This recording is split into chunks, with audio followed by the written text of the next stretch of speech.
how to face what you've been escaping through pornography. You see, if you've gone through the steps of last video and you've restricted access, once porn is restricted, the feeling inside will still remain. That feeling that we used to put into relapsing to escape, it still remains. Welcome back to the next episode of the Escaping Lust series. If you've just joined us, make sure to go back to the first episode. And if you've been with us from the start, make sure you've got your action step done from last episode, and let's get into it. The first thing before we start to tackle why we're feeling this way is I would flee. I would walk around the block. I would, even better, go for a walk in nature without any headphones, just ourselves and our mind. And then I would start to look into why we're feeling this way. So we're going to name the emotion. What is the emotion that we're feeling right now?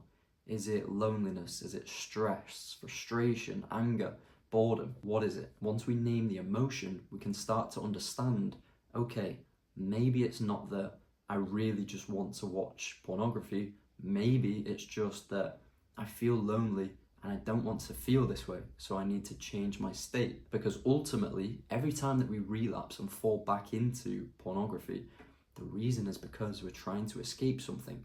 We're trying to change our states, our emotional state. So we must understand that. We must become masters of our emotions. And how do we become masters of our emotions? Well, we need to understand what our emotions are telling us. Not every emotion is an emergency. In fact, very few are. Even if we may feel anxious and you start to breathe heavier, it's not an emergency. Let's incorporate some breathing exercises. Let's focus on 4 seconds of a breath in, hold it for 2 seconds, 8 seconds of a breath out, and then hold that for 2 seconds. Once we can do this, we can start to regulate our nervous system and get in control of our emotional states. If this is the first time that you're trying to quit porn, I need you to understand it is going to feel horrible. It maybe will feel like an emergency, but I promise you, it gets better. The thoughts start getting quieter. The urges aren't as loud. And once you can break past a certain point, you feel like you're in control of yourself. You feel like a man who's not phased. Now, I don't like counting days. I don't like counting streaks. You may see some nofap advice where it's like,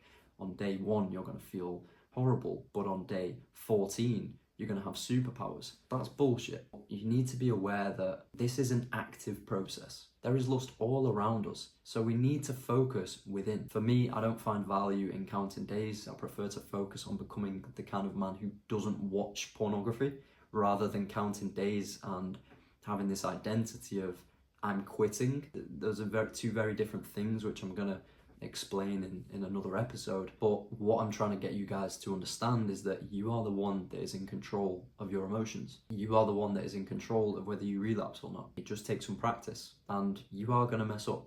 And so that's why the next video is about what to do after you relapse, rather than spiraling and having it as this existential crisis of, oh, I'm never going to be free. Again, links back to this video. How do we get in control of our emotional state? So we flee, we take ourselves on a walk. Walking in nature is one of the best things that you can do for your nervous system, for your mind. And we name what is going on. We name the emotion. We name the uncomfortable feeling that we're feeling. And we realize that it's not an urgent matter. Now, once we've named the emotion, we need to look at answers to replace it.